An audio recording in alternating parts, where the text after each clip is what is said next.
post. We are recording the meeting, so we have Laila's permission, and I hope this will be all right for everyone. We'll be posting it later on. If you have a question after the Q&A, and please do have a question, please raise your hand. You can also post on the chat, and Khadija from our team, she is compiling those and she will read them out if you wish to put your question in writing. In a couple of minutes, I'll just tell you who we are, the Access Knowledge for Development Center. We work on research related to knowledge, technology, and development inclusion, specifically working on digital technologies and inclusion in the Middle East and North Africa with partnerships, global partnerships, including African Partnership.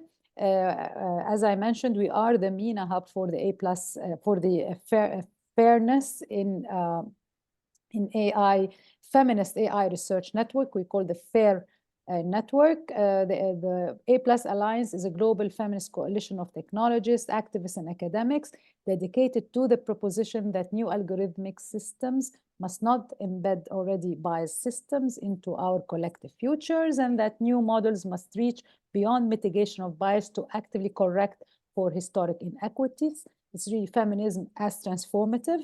Here our activities at A2K4D involve knowledge creation and awareness raising about novel technologies and data for development. We work with wonderful partners in the region, including our esteemed speaker.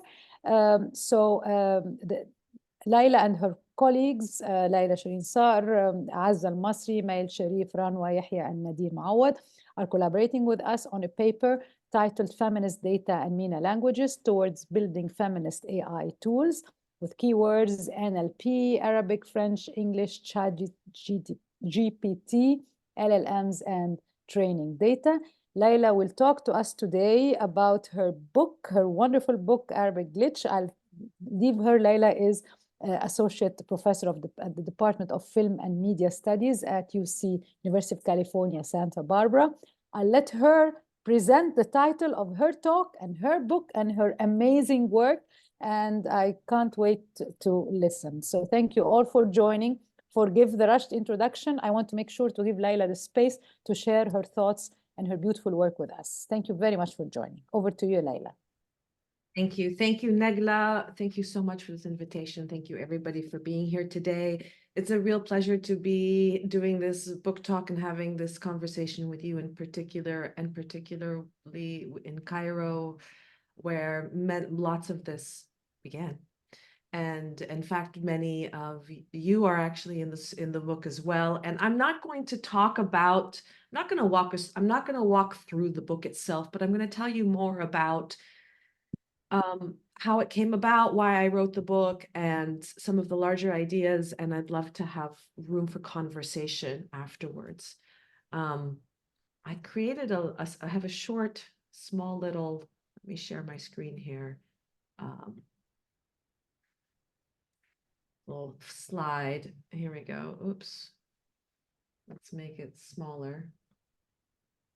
Okay, here we go. So the project Arabic Glitch. So the book is called Arabic Glitch, Technoculture, Data Bodies, and Archives. And the project spans about 25 years of research. And the scope begins before 9/11 in the late 1990s during the surge of global capitalism, and through the US-led global war on Afghanistan and Iraq that was under false pretenses that Iraq had weapons of mass destruction, which it didn't, through the Age of Hope, the Obama years, and the 2011 popular Arab revolutions, followed by counter-revolutions, insurgencies from both the progressive left, like Black Lives Matter in the United States, through the radical right in the United States, like the ones who stormed the US Capitol on January 6th, all the way through the age of global catastrophe, from the COVID pandemic of 2020, earthquakes in Turkey and Syria, bank collapse, and now genocide and starvation in Gaza among the Palestinians. Here I want to mention Shereen Sakr's critical intervention on Nakba in the Age of Catastrophe, where she reveals the entanglements between how we live on the earth together and calls for an urgent need for environmental and social justice. In many ways, the culmination of this history has felt like a point of no return. While some of the more pivotal shift ushered in technological advancement, collective resistance, and freedom, the contradictions that came with these changes also opened challenging but necessarily portals for us to move through. In Arabic Glitch, I introduce two categories from which I explore this historical scope of Middle Eastern history. One is the category of the techie, and the other, or specifically the Arab techie, and the other is the category of the cyborg, and the third actually is the category of the mother. And so looking at this same history through the category of the techie, you learn over the course of the past 25 years, you look at it differently. You learn that the late 1990s saw the rise of the internet and the dot-com boom, which was really Web 1.0, everything in HTML, search engines like AOL, Alta Vista, and dial-up.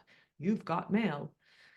And quickly the landscape evolved significantly, marked by a post 9/11 era and the emphasis on security, the war on terror, and surveillance technologies.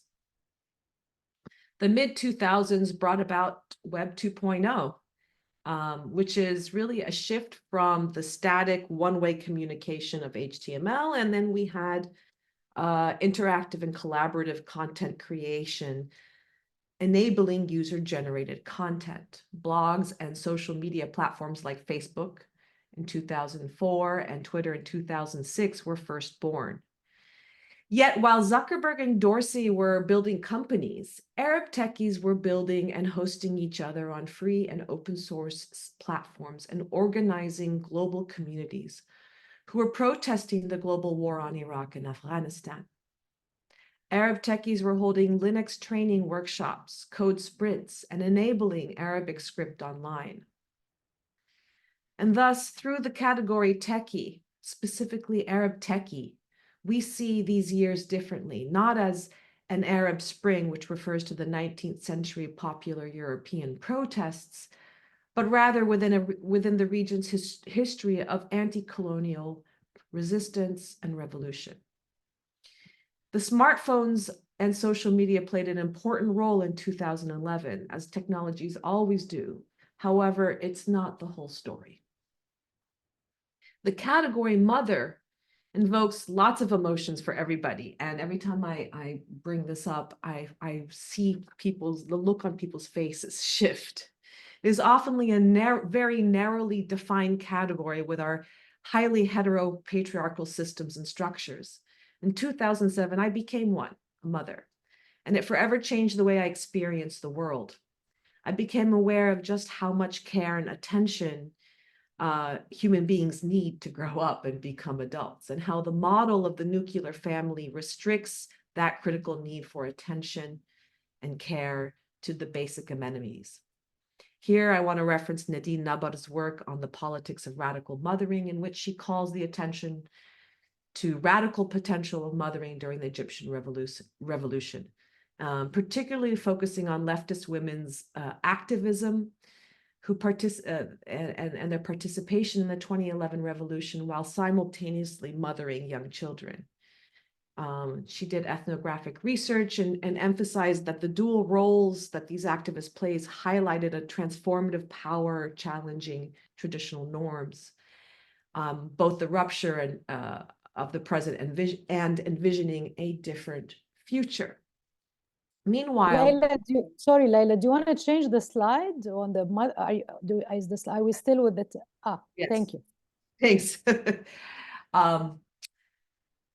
And in fact, I'm just going to stop sharing here. Well, we'll continue. Yes, and so, it was actually in Gaza. It was Laila al-Haddad, whose handle is Gaza Mom.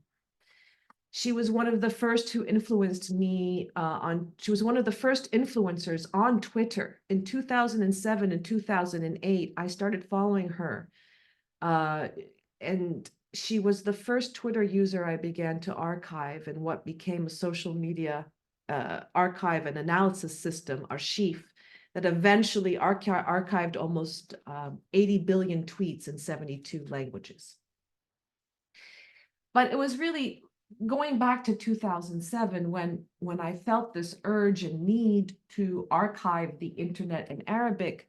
Like I mentioned, there was a network of Arab techies who I met online through GitHub, through open source platforms. And the first person I met was Manal Hassan. And she reached out, I reached out to her, and she was at the time building the Arab Techie network with her husband, Ala Abdel Fattah, at the time in 2007. And they were building, they had created a platform called Manala.net and Umreya, which was a platform in which they were hosting other websites and other blogs, and were creating open source code that enabled us to actually have Arabic script online. And so when I reached out to Manan for help, she was, it was amazing. We were in communication on a regular basis, and she helped me build Archive. She helped me start archiving the internet in Arabic because the script was available in these open source forums on Drupal, on Git, on Drupal, and on ICT chats, and on other platforms. And so in 2008, I was invited to I think it was the first or second Arab Women Techies gathering, in which I met you, Negla, and others, and it was held in Junya, in Lebanon. And we all gathered there. I think at the time I didn't have a Twitter account, but I realized that everybody else had, and had many followers. And we met, and it was a tremendous meeting. There were 30 Arab women techies at this meeting. It was extremely generative. We got it. We discussed Linux. We had projects. We collaborated, and we left the meeting. And I said, we used Twitter to actually take notes and communicate during the gathering. And we used the hashtag #ATWomen to do our note-taking. And I said that I would gather those tweets and as our notes and bring them back to the group afterwards. I went home, I waited 2 weeks, and then I went onto Twitter to gather those hashtags and those tweets, and I realized they were gone. Because Twitter would only archive tweets that at the time that were for 7 days, and anything that was 7 day, anything that had been tweeted prior to that was gone. And so I went on a rampage, and that is really the first time I started archiving Twitter on a daily basis, on a regular basis, because I had realized that all of the posts that were going onto Twitter were disappearing after 7 days. I'm a techno-feminist. My guiding principles are around collectivity and collaboration, and I strongly believe that we must take technology seriously and teach about it at every opportunity. And thus, it was in this milieu that I conceived myself as an Arabic-speaking mother, techie, and cyborg, and I created what's VJ Amal. VJ is video jockey. Amal is Arabic for mother of hope. Amal is my daughter's name. She's my firstborn, born in 2007. And in my manifesto, I wrote, here we have the manifesto, the slide.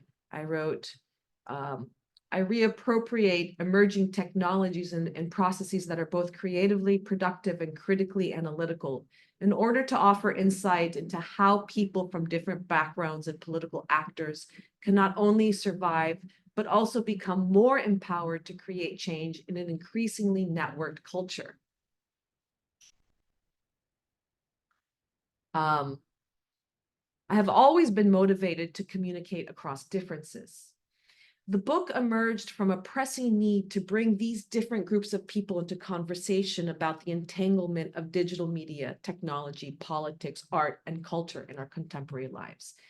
Techies, politicians, ethnographers, mothers, activists. I have spent years exploring the logic of technologies through developing software and that produces data analytics. And this occurred in dialogue with one group of geeks who were interested in talking about technology. These were not necessarily the same group of activists concerned with human rights, personal sovereignty, and liberation. There was overlap, of course, and that's where I found myself, but only a subset understood the shifting dynamics within the Middle Eastern context. Often, none of these interlocutors engage with my creative scholarship, which falls under the studies of art, performance, and visual culture.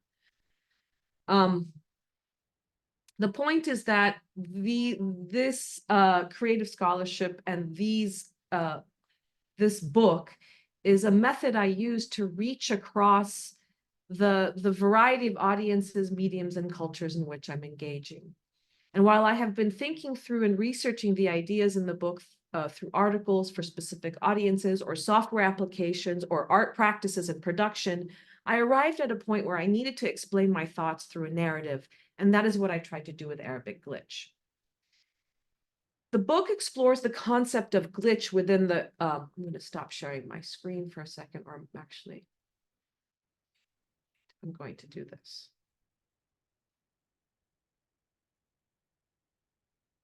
This is the book cover.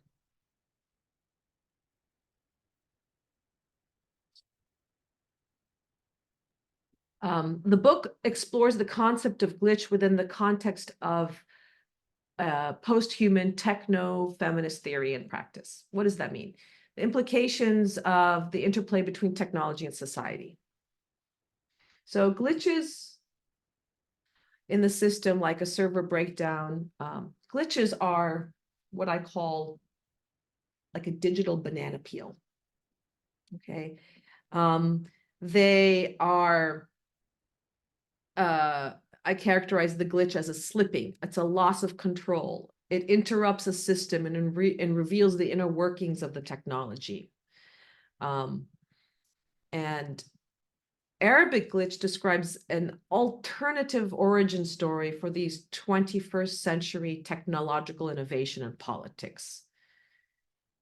One centered on the Middle East and the 2011 uprisings. As I said, but I just want to stop sharing, I want to look at your faces.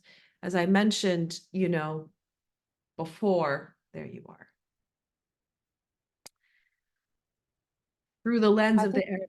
We still share it, Laila. We're still sharing that one. Thank you. There we go. Through the lens of the Arab techie, and through the lens of the Arab activist mother, the radical mother, we can look at this history, these last 25 years, in a very different way. And it centers the Middle East in a way, and the 2011 Arab uprising within a larger historical narrative. And so when I conceive of glitch in this history, the idea, yes, we all understand that what a glitch is. A glitch is, right, when an electrical system falters, right? And we've all experienced glitches. We've all had like the CD skipping and making that weird sound. I use it metaphorically also, because not only is the glitch, interrupting the electronic system or a digital system. If we think about it metaphorically, a glitch there are many systems. glitches can also interrupt political systems, economic systems. What does that glitch look like? And how might a techie understand the logic of systems and network analysis and system analysis? A techie who was building networks and building the technology itself to be able to speak across borders, across communities. So I argue that the techie is in a particular position to understand systems of power, economic systems, and other systems, any system, not just the electronic systems, not just the digital system. So how does the techie glitch a political or economic system, not just the technical system? I conceive of to do so, we need to understand the first imperative of the book, or the first demand of the book, that there is no divide, there's no division between what we do online and what in our real lives. There are serious, in fact, as I've conceived the concept of the data body, which is our lives online, I argue that our data bodies have more impact on our real lives than actually our real bodies. Data bodies are the records that institutions keep on individuals, such as GPA scores, driving records, citizenship papers, immigration papers, or your tweets, or your Facebook commentary. These records that institutions keep can put you into prison, can deny you from traveling, can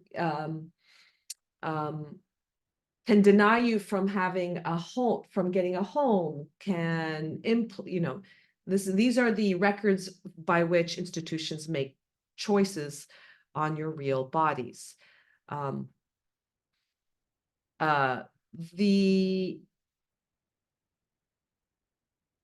The second demand is that we must have procedural literacy to identify and to understand that how our own data bodies work, how the media systems work, how glitches intervene. And finally, that with the insight and literacy, we have the tools to reimagine and configure systems of power. So the three demands of the book are that first, we have to understand the severity of the technology and the words and the life that we live online. And that we have to understand that we have these individuals, we have these identities online that are in relation and in direct entanglement with our real bodies. And that there's an imperative to understand the procedural logic of technology that is actually behind our political, economic, and military systems as well. Arabic Glitch emphasizes the story of the Arab techies in particular of 2011, the coders, the organizers who navigate the glitch's dialectic, and shape new forms of cultural resistance, rebellion, and revolt. And in the book, I also explore different writing techniques. So I include both a first-person narrative voice of myself, Laila Shereen Sakr, and I also employ the use of my data body, or my post-human techno-feminist avatar, VJ Emel, and I speak as this avatar. I speak as the cyborg. It is the cyborg who builds a massive digital archive and participates in the unfolding digital and the real-life events of 2011 in the Middle East and in the various diasporas. And I show how the work and how the digital activism that was born in the Arab world served as a model for future digital activism from Occupy Wall Street, Hong Kong protests, BLM, and eventually even right-wing conservative groups such as the January 6th Capitol rioters in the United States. These indicate how digital tools may be used towards democratic, even or undemocratic, if tactically agnostic and disruptive ends. In the book, I bring theory in a way that these demands of the glitch, of understanding how understanding how procedural literacy can be used as a form of glitching and intervening in political systems. And I try to have it hit the ground in practice and firmly apply it to this techno-feminist slippery activation of the glitch to frame data and reconstitute its transmission flows. Here I want to show you a project that I built in at the time. Okay, let me see here. Screen share. Okay.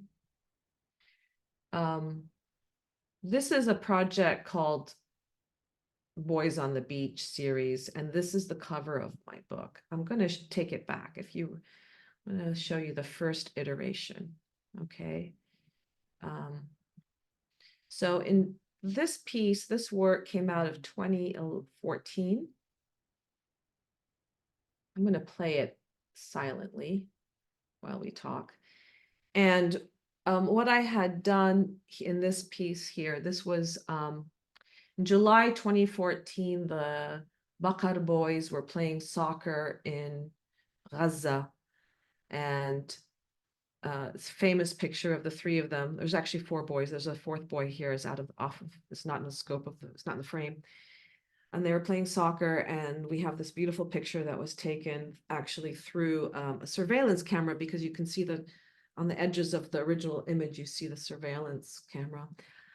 And 1 minute they're playing soccer, and then the next minute their bodies lie dead on the floor. So they were shot, they were assassinated by Israeli forces while playing soccer on the beach. This became this was a very important time. 2011 was when Gaza was under attack again, not as drastically as it is today. And so what I had done in this moment, Archive was archiving the social media. At that point, by 2014, I had been archiving social media for about 7 years. The system was pretty robust at the time. So I went in and I gathered all of the images I could on the incident using 5 different hashtags. Gaza under attack, protective edge, Palestine resist, and 48K march.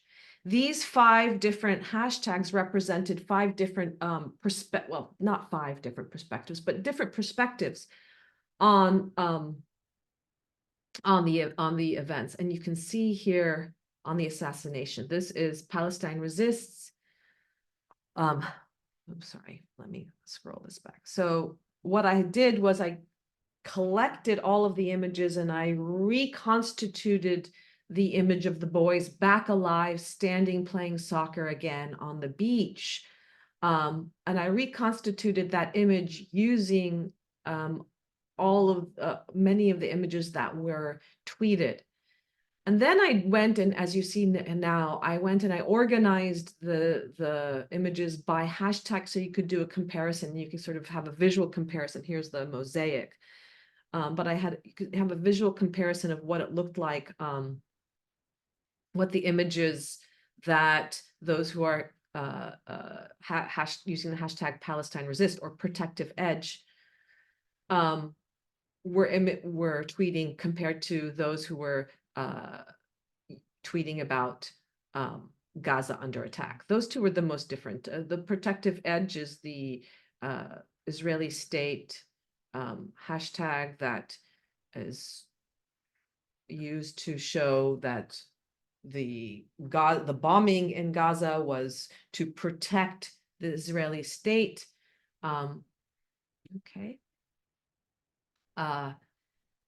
And Gaza under attack was the more widely used hashtag. From that, you can go here. Oh, sorry. Here is the original one. I was just showing you the video. You can go, it's still up, the website, and here is the frame. The point is that you can still go here, and as you scroll over, you see each and every image that was tweeted.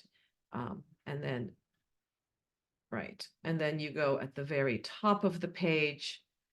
Here we go. And here, if you click on Palestine Resists, you will see the different images. If you click on Protective Edge, as I mentioned, you'll start seeing never again, never again. You see retweeted images. You see images of politicians.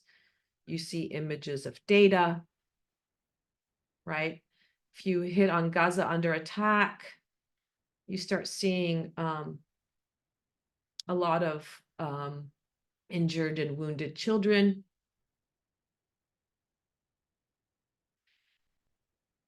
Okay, so this was this is the kind of project that came out of archiving Twitter. I created many of these creative projects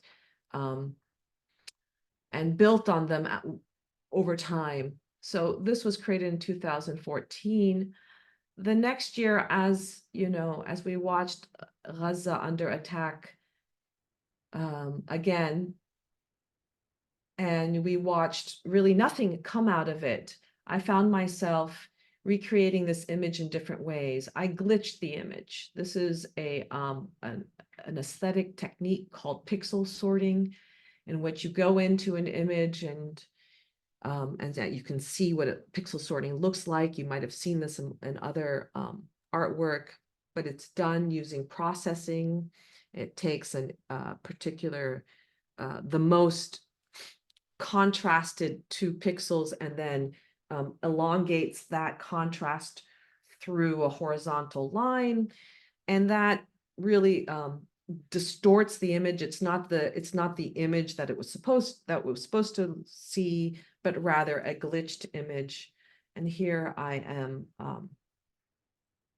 reflecting on the Gaza attack in 2014, a year later, and you know, making a point or making commentary on how what we saw on Twitter, what the whole history, and as we consumed it through social media, was glitched left and right, and the outcomes were really massively different.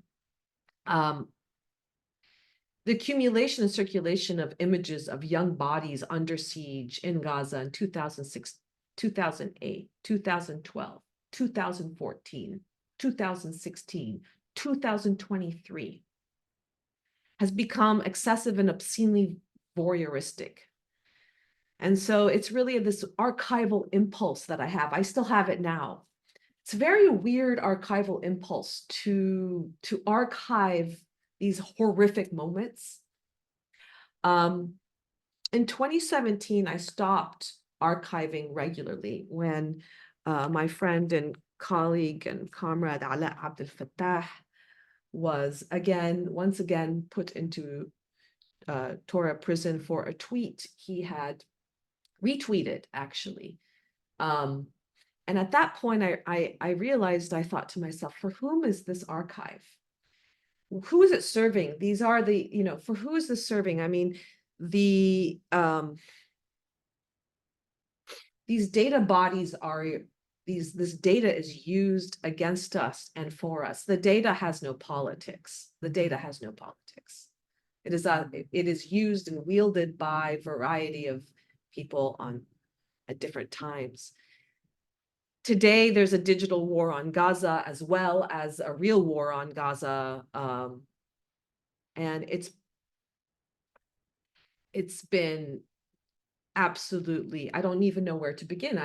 Do we talk about the digital war on Gaza? To what extent is it even important anymore, given the number of people who've died? that's where I am. I just want to just say two more things, and then I'm going to open it up for some questions and commentary. One is that the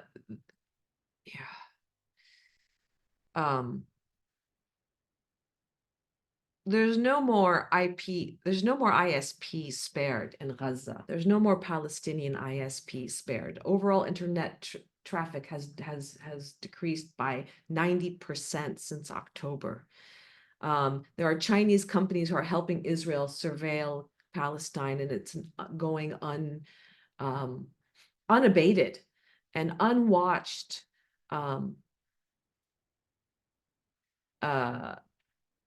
Meta is planning to chart. U.S. intelligence agencies are using Hamas to push for renewing of a surveillance program that would enable direct spying on non-Americans abroad,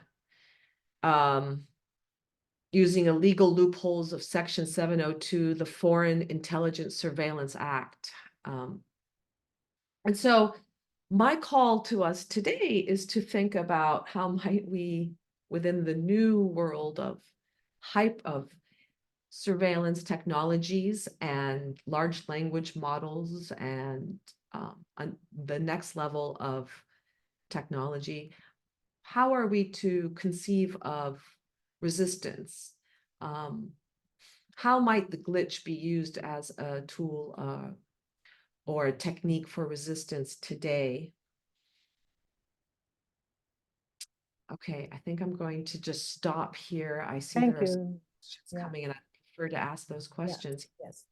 Thank you very much, Laila, for removing presentation. You brought back many dear, fond memories of the Arab techies, and shout out to Ala Abdel Fattah and all our friends, and Manel, of course. These were great memories. So thank you very much for bringing. I see Ranwa was also with us in that meeting, and this is where we met with a bunch of wonderful people. And thank you, Hadaf, for being here. I appreciate that as well.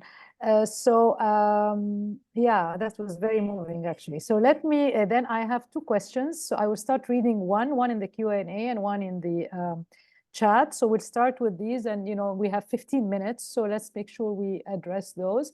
I have from Alia Shaddad. It reads, I really like that you're looking at the potential coming out of everything, which is very important, but also, especially with things like digital archiving, what kind of risks exist, especially contextually, that must be known, and how do we mitigate them, go about them? I would even add, overcome them, maybe using tech as well. How do we reconcile the knowledge of the severity of the impacts of the tech available without it making us paralyzed, unable to fully make use of them? That's question one. There's another one, but let's address this one first. That's an excellent question, because you can tell I'm a little Shall paralyzed. I read the other one? Let me read. Do you want me to read the other one, and then you can sort of address both? Sure, Yeah, the other one comes from Nada. Thank you, Laila, for a great talk, very relevant to our current climate. I have a question. Do you think our digital bodies will be able to bring out significant change within real life, global, political, economic, and military systems at some point in the future? So you can take whichever one, or maybe in your response, address both. I think, thank you. Thank you for these questions. They're both important. And I think that's why this, okay, two things. There's one more. There's a third one. So make time for a third one, but go ahead. Go ahead now. Yeah. So first of all, thank you. The first question is very important. Part of the problem we have with digital archiving is that we are decontextualizing. Okay, digital archiving is removing context in some ways. This is one of the biggest problems. It's one of the biggest problems. One of the things especially Twitter.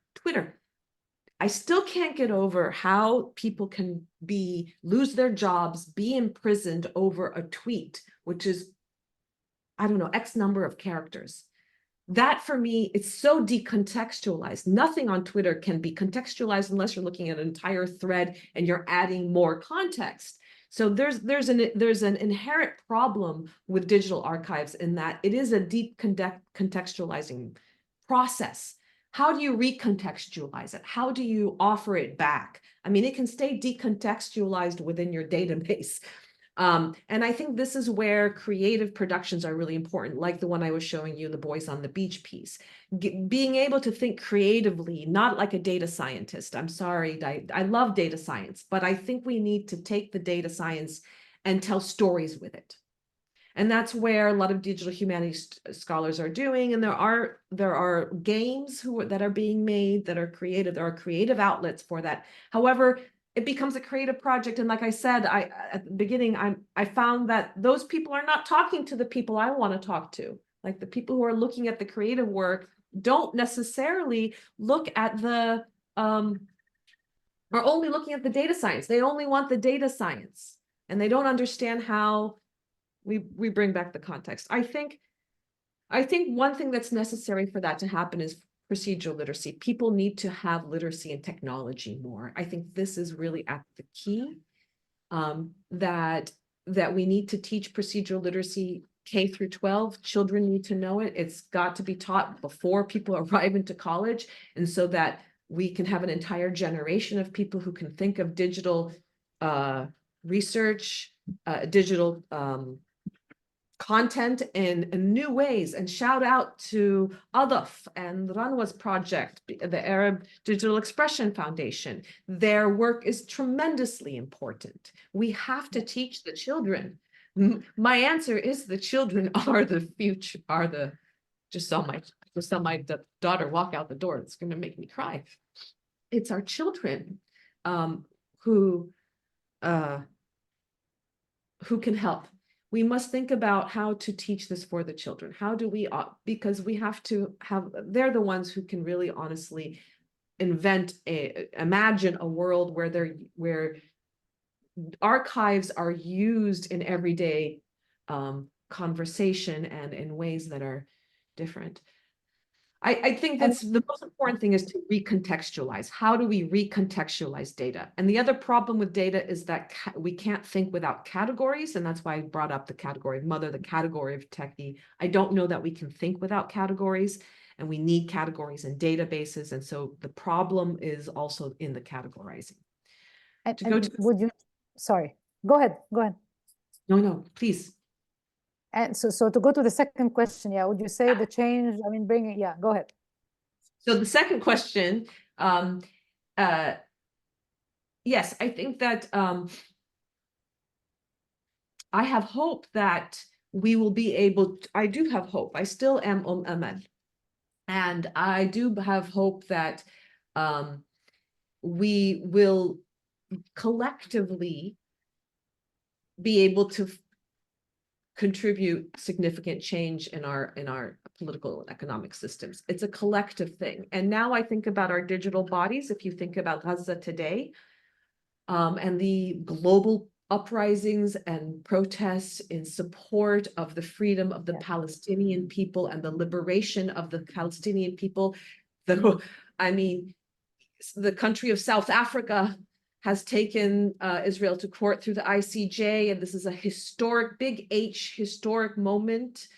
And I think it is our collective digital bodies out there that is able to make the change. And I really draw back on the fact that I am a techno-feminist, and I do believe it requires all of us together. And it is our collective digital bodies that are able to create the change. And that's what's happening. We have this bifurcation online. I look and I see, oh my goodness, the whole world is rising up for Palestine. And we have the ICJ, yet, Biden's sending, money and military aid to Israel, and we still don't have a ceasefire. We're still just debating on whether this is genocide. I think that's nuts. So thank you. There's one more question from Farah here. She says, how does the diversity within Arabic-speaking communities, including the different dialects and also Franco-Arabic, influence the social media language / text data analysis? Do you think this can also cause Arabic digital glitches? That was right into your alley and the work that we're doing together. So over to you. Okay, so this is now you're getting to the meat and potatoes of what I'm really doing. This is really sort of critical. I talk about in the book, I really talk about my framing of Arab. I use the word Arab because I'm thinking about language and Arabic. But Arab is problematic in many ways.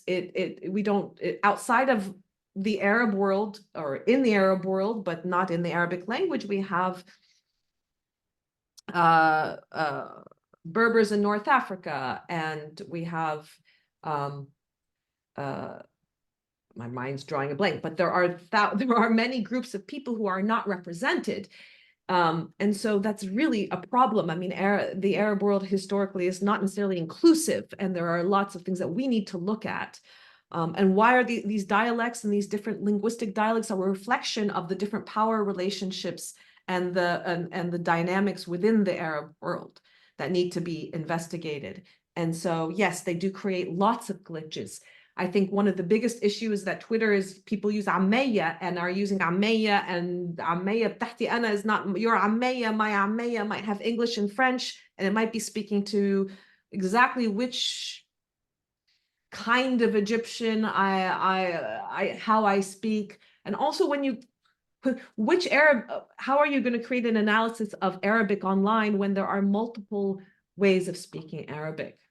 And how do you include everybody? As I said, it's important that we are all represented, and yet we don't have a system for representation for all yet. It's still technology seems to be made for the few, and for the few who can access it. Those who don't have access or don't have the oral languages are. But Laila, also maybe you can speak to the project that you're working on with us, because you're also looking at language models, the language in generative AI. So maybe you can say a few words, the project that you're working with Ranwa and your team within the Feminist AI Network, because that fits perfectly into this conversation and at this point. So maybe you can take the next few minutes to do that. That would be great. Sure. And maybe Ranwa can talk a little bit too. We started, we picked it up again. We actually connected with each other, Nadine, Ranwa, and I. Last time we saw each other was at that Arab, the three of us, all of us. I've seen Ranwa several times since, but was that Arab Techie Women's Gathering. And we came together to sort of ask ourselves, what is a feminist data set in the MENA region? What does that even look like? What do we mean by feminist data? What are the principles that, first of all, how do we identify it? Is there such a thing? And then once we identify these, the characteristic of what feminist data sets are, how would we find them? Can we analyze large language models for Arabic, but then which Arabic? Are we using just Arabic? Or are we going to look at Arabic, English, and French? A lot of the large language models are not built on Arabic alone. And then are we going to use modern standard Arabic? Are we going to be looking at what data sets are we looking at, depending on if we're analyzing Twitter, it's one type of language, but then if we're looking at data sets from news articles, it's a different kind of language. But at this point, we're trying to determine what a feminist data set looks like. And then from there, we hope to be able to build our own large language models that we could train other chat GPTs or other software that would be specifically guided towards directed for communities and feminist communities in the Arabic speaking world. That is our ultimate goal. Ranwa, sounds fascinating. Ranwa, do you want to take a couple of minutes to to add to what Laila said? I mean, hello, hi everyone. I mean, Laila described it comprehensively well. I think, again, what she presented is something highly, highly ambitious. And, from someone that works directly with the community on the ground, is very much aware of the, short, medium, and long-term processes that are needed for something like this that we are trying to imagine to somehow be actualized, and the real challenges on the ground of how we work along with different communities and networks in different Arab countries in engaging with these layers of training and experimentation of using AI or ChatGPT within the content, us as organizations or collectives or even individuals, and the critical content that we're creating, specifically if we're also trying to put a focus where it relates to feminist practices across the region. So, I mean, I think this opportunity of us engaging in this kind of research, again, very much also coming from Adolf's practices in, experimentation and, learning as we are trying and engaging with the community critically and experimenting with these tools. So the process itself is, I think, going to be enriching and or just introducing this kind of intervention in and of itself is of value to see what comes out of it and then what could be built upon based on that. Yani, I Thank hope you, it Ranu. Yeah, it will be great. No, thank you. We're very excited. I share what you said, because I know how hard it is to find the researchers and with the interest in this, and the civil society, the combination of research, civil society, and then of course we have the art side and the humanizing the technology and trying to use the technology to be transformative for feminist inclusion. I think this is brilliant. We're very happy that we are doing this work with you. And we are out of time, so what remains for me is really thank you very much, Laila. That was super interesting. Thank you for your time and for your interesting sharing your interesting work, and thank you, Ranwa, for your addition, and to everyone for attending. One by one, I will not name names, but thank you. I see on my screen. I'm very grateful. Laila, Arabic Glitch sounds fascinating. You brought back very memories and goosebumps and loved ones, and it's just I'm fully emotional as well. So thank you so much for this. And really, I thank everyone for joining, and we will definitely be speaking more and more on these topics. So please stay tuned, everyone, and have a wonderful day, afternoon, evening, wherever you are, and we'll talk again. Thank you so much. Really appreciate it. Shukran, Laila. Thank you very much.